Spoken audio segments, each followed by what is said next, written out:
ఈ రోజు ఒక కస్టమర్ షోరూమ్ లోకి వెళ్ళి ఫస్ట్ అడిగే క్వశ్చన్ ఏంటి అంటే ఈ కార్ లో సన్ రూఫ్ ఉందా లేదా అని అడుగుతా ఉన్నాడు. సో ఇండియాకి కరెంట్ గా సన్ రూఫ్ అవసరమా లేదా అనే క్లారిటీ నేను మీకు ఇస్తాను ఇవాళ. సో నా ఉద్దేశం ప్రకారం మనకైతే సన్ రూఫ్ అవసరం లేదండి.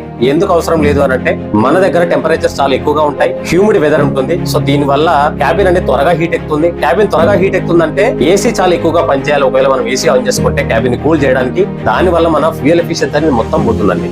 సో సేఫ్టీ పర్స్పెక్టివ్ లో చూసుకున్నా కూడా సన్ రూఫ్ వల్ల మనకు ఎక్కడ కూడా బ్రేకింగ్ పర్ఫార్మెన్స్ లో గానీ స్టెబిలిటీ పర్ఫార్మెన్స్ లో గానీ ఎక్కడ కూడా సపోర్ట్ లేదండి. బాడీ కూడా స్టెబిలిటీ అనేది కొద్దిగా తగ్గుతుంది అండ్ బాడీ వెయిట్ పెరుగుతుంది సన్ రూఫ్ వల్ల. సో దీనివల్ల మైలేజ్ ఎఫెక్ట్ అనేది ఉంటుంది. సో ఎప్పుడు మనం సన్ రూఫ్ ఎంజాయ్ చేయొచ్చు అంటే నిజంగా నేను నైట్ డ్రైవ్స్ చేస్తున్నాను లేదా హిల్ స్టేషన్ కి వెళ్తున్నాను, సో నాకు ఒక ప్రీమియం ఎక్స్పీరియన్స్ కావాలి క్యాబిన్ లోపల అని అనుకుంటే మనం సన్ రూఫ్ కి ఆఫ్ చేయొచ్చు. సో దీంట్లో ఒక ఇంపార్టెంట్ పాయింట్ కూడా ఉందండి.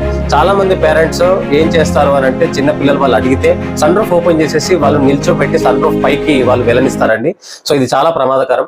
ఎందుకంటే మనం వెళ్తున్నప్పుడు సడన్ గా మనం బ్రేక్ వేస్తే వాళ్ళు బ్యాలెన్స్ తప్పి ముందర పడిపోయే అవకాశం ఉంటుంది. అందుకే మనం ఎప్పుడు కూడా సన్ రూఫ్ ఓపెన్ చేసి పిల్లల్ని పైన నిల్చోబెట్టొద్దండి. మీరు ఇక్కడ పైన చూస్తున్నారు, చాలా యాక్సిడెంట్స్ అయ్యాయి, చాలా ఇన్సిడెంట్స్ అయ్యాయి, చాలా ఇబ్బంది కూడా పడ్డారు.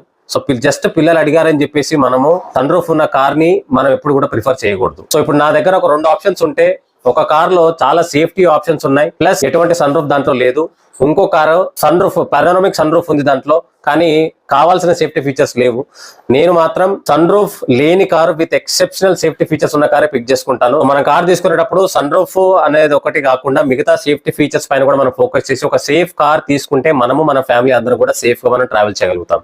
సో ఇటువంటి మంచి కాంటెంట్ కొరకు మన ఛానల్ సబ్స్క్రైబ్ చేసుకోండి, అందరికి షేర్ చేయండి, లైక్ చేయండి వీడియో. సో మళ్ళీ వచ్చిన వీడియోని చూసి నన్ను ఎంకరేజ్ చేస్తున్నందుకు అందరికి ధన్యవాదాలండి. Thank you so much.